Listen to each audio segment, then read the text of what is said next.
आज ना मी तुम्हाला एक वाटी पोह्यापासून ना इतका छान व्हेजिटेबलनी भरपूर असा पौष्टिक पदार्थ म्हणजेच नाश्ता बनवून दाखवणार आहे। आपण पोह्यापासून नेहमी कांदे पोहे हेच खातो, पण पोह्यापासून ना खूप छान अशा रेसिपीसुद्धा बनल्या जातात, नाश्ता बनला जातो। तर इकडे बघू शकता खूप छान असा क्रिस्पी आणि टेस्टी असा हा पोह्यापासून नाश्ता बनवायचा आहे। तर त्यासाठी इकडे मी एक वाटी पोहे घेतलेले आहे, जे आपण नॉर्मल पोहे बनवतो तेच पोहे घेतलेत। अगोदर मग याला स्वच्छ पाण्याने धुवून घ्यायचं। आता हे पाणी काढून घेते। पाणी काढले आणि थोडंसं पाणी हाताने याच्यामध्ये टाकले, कारण की काय आपल्याला हे पोहे ना जरासे नरम सॉफ्ट हवेत। आणि इकडे मी एक छोटा बटाटा किसून घेतले। आता हे सुद्धा स्वच्छ धुवून घेते। हे बघा, एक छोटा बटाटा किसून घेतला, कच्चा बटाटा आहे। आणि इकडे व्हेजिटेबल घेतलेत, कोथिंबीर आहे, शिमला मिरची हे बघू शकता। इकडे गाजर किसून घेतलेला आहे, मी मस्त बारीक गाजर किसून घेतलेला आहे। त्यानंतर पत्ताकोबी घेतलेली आहे बारीक कट करून, एक टमाटे घेतले आणि कांदा घेतलाय चिरून। आवडीनुसार इकडे तुम्ही व्हेजिटेबल वापरा। आता हे जरा साईडला ठेवायचं। ही पोहे बघा पाणी असल्यामुळं ना नरम सॉफ्ट झाले, म्हणजे याला मॅश करता येऊ शकतं सहजपणे। थोडंसं याच्यामध्ये पाणी मग त्यामुळं ठेवायचं, म्हणजे थोडंसं जास्त नाही। आता आपण काय करायचं, याच्यामध्ये सर्वात प्रथम आपण हे जो बटाटा घेतला किसून तो टाकायचा। इकडे तुम्ही शिजलेला बटाटासुद्धा एक असं कुस्करून टाकू शकता, पण कच्च्या बटाट्याने काय होतं, चांगली टेस्ट येते आणि कुरकुरीतपणा राहतो। आता त्यानंतर एक चमचा शिमला मिरची टाकते, एक चमचा इथं मी गाजर टाकते किसलेलं। आता व्हेजिटेबल मी एक चमचा टाकते, कारण की हा एकच वाटीचा म्हणजे एकच वाटी पोह्यापासून मी हा नाश्ता बनवते, त्यामुळे व्हेजिटेबल हे क्वांटिटी थोडी टाकते। टमाटर टाकून घेतले थोडं। आता ही पत्ताकोबी टाकते, पत्ताकोबी भरपूर टाकते, आवडती मला पत्ताकोबी। आणि त्यानंतर याच्यामध्ये टाकून घ्यायचं हे बारीक चिरलेला कांदा थोडासा, हे बघू शकता। आता मी इथं बारीक चिरलेला कांदा पण टाकून घेतलाय आणि थोडीशी कोथिंबीर।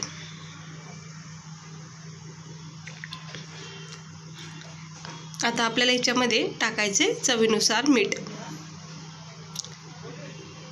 इथे मी चवीनुसार मीठ टाकून घेते।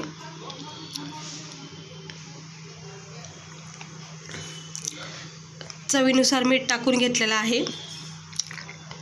आता याच्यामध्ये आपल्याला टाकायचे थोडंसं हळद आणि थोडासा लाल मसाला। हा लाल मसाला तिखटपणा येण्यासाठी टाकते। हवं तर तुम्ही इथं 2 हिरव्या मिरच्या बारीक कट करून इथं टाकू शकता। त्यानंतर रंग येण्यासाठी थोडीशी हळद टाकते। आणि आता आपण हे सगळं हाताच्या सहाय्याने हलक्या हाताने मिक्स करून घ्यायचे।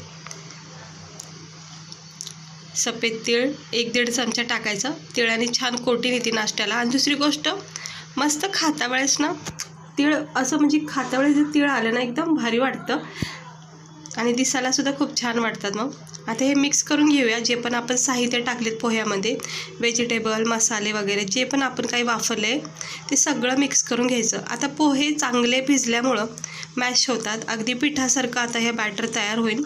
हलक्या हाताने ह्याला मिक्स करून घ्यायचं आणि थोडंसं मिक्स झालं की मग आपण अजून एक साहित्य टाकायचं, ते म्हणजे हे बेसन पीठ। हे बघू शकता 2 चमचे मी इथं 2-2.5 चमचे बेसन पीठ टाकले।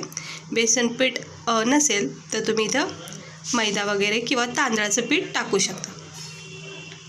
आता हे बेसन पिठासोबत हे सगळं मिक्स करून घेऊया आणि छान याचा एक डो तयार करायचा।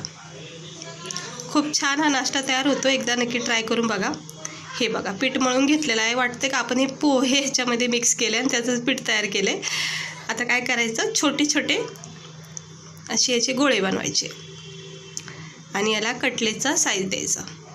आता लहान मोठे पातळ जाड तुम्ही आवडीनुसार करू शकता। हे बघा अजिबात तुटत नाही, सगळ्या भाज्या पॅक झालेल्या आहेत पोह्यामध्ये।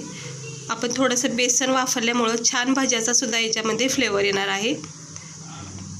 हे असं प्रेस करून मग गोल आकार द्यायचा। ह्याला तुम्ही असं बाउलसारखे पण बनवू शकता, असे गोल गोल, आणि हे असं कटलेटसारखं सुद्धा याला बनवू शकता। बघा किती छान तयार झालेत, अगदी परफेक्ट शेपमध्ये झाले सगळे। हे थोडंसं टमाटर निघले, साईडला काढून ठेवले. पॅनमध्ये थोडंसं तेल ठेवायचं, जास्त काही तेल लागत नाही या नाश्त्याला. अगदी थोड्या तेलामध्ये सुद्धा तुम्ही हा नाश्ता फ्राय करू शकता. हे बघा सगळे सेट केलेत एक एक करून. आता हे सेट करून टाकलेत. आता ह्याला मंद आणि हाय फ्लेमवर थोडंसं फ्राय करून घ्यायचं.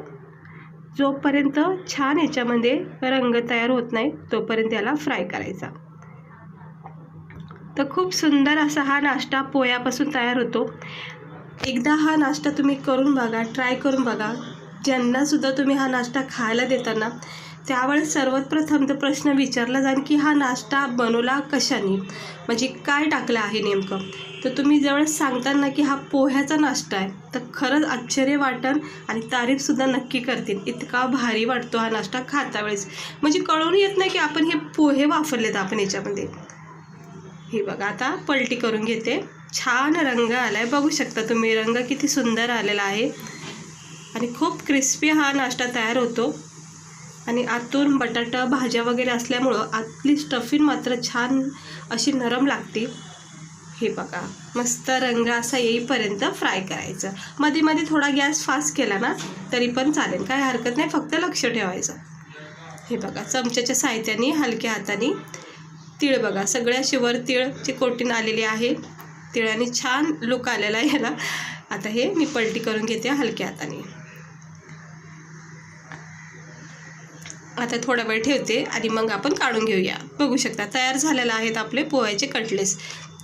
हे बघा मस्त सुंदर असे पोहाचा नाश्ता तयार झालेला आहे. आता मी एक एक काढून घेते चमच्याच्या साहाय्याने. एक्स्ट्रा ऑइल याचं असं थोडंसं निथळून घ्यायचं. हे बघा असं, जेणेकरून कसं तेल थोडंसं निथळलं जाईल आणि मग आपण हे टिश्यू पेपरवर ठेवायचं. हे सगळे आता मी काढून घेते एक एक करून. मस्त झालेला आहे नाश्ता. आता हे दोनसुद्धा राहिलेले आहे, मी फ्राय करायला ठेवलेत. तोपर्यंत मी हे झालेलं दाखवते.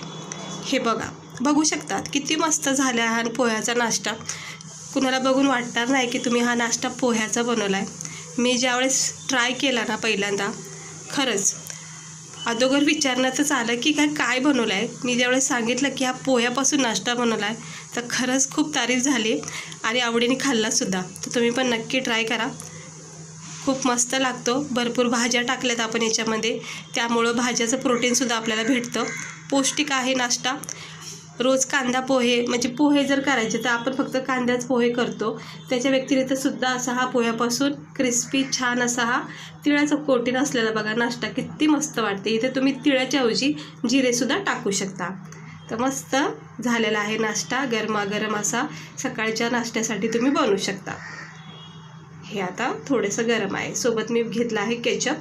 गरमागरम खाण्याची खूप मजा आहे. थंड झाल्यावर एवढं काय म्हणजे चांगला तो कुरकुरपणा ना राहत नसतो थोड्या वेळाने. त्यामुळे गरमागरम हा नाश्ता खा मी आणि हे बघा आता मी तुम्हाला तोडून दाखवते. हे बघा गरम आहे जरा. हे बघा आतलं स्टफिंग बघू शकता किती छान असं मस्त शिजलं गेलेलं आहे, म्हणजे भाजलं गेलं आहे आणि नरम सॉफ्ट आणि वरून हा क्रिस्पीपणा. केचपमध्ये मस्त डिप करायचा आणि याचा गरमागरम आस्वाद घ्यायचा. चहासोबतसुद्धा तुम्ही ह्या पोह्याचा नाश्ता खाऊ शकता. मस्त लागला मला खाता वेळेस आणि खरंच तुम्ही पण नक्की ट्राय करा, तुम्हाला पण आवडेल. आणि रेसिपी कशी वाटली मला नक्की सांगा. अशीच रेसिपी बघण्यासाठी चॅनलला सबस्क्राईबर करा. बघू शकता हे असं नाश्त्याचं प्लेट तयार करून खाऊ शकता घरच्या घरी. असं सिंपल पद्धतीने वेगवेगळ्या रेसिपी बनवून ट्राय करा. चला भेटते मी तुम्हाला पुढच्या व्हिडिओमध्ये. आवडला असेल तर लाईक करा, चॅनलला सबस्क्राईबर करा आणि पोह्यापासून हा जरा वेगळा नाश्ता नक्की ट्राय करून बघा. तर कशी वाटली रेसिपी नक्की सांगा. चला भेटते मी तुम्हाला पुढच्या व्हिडिओमध्ये.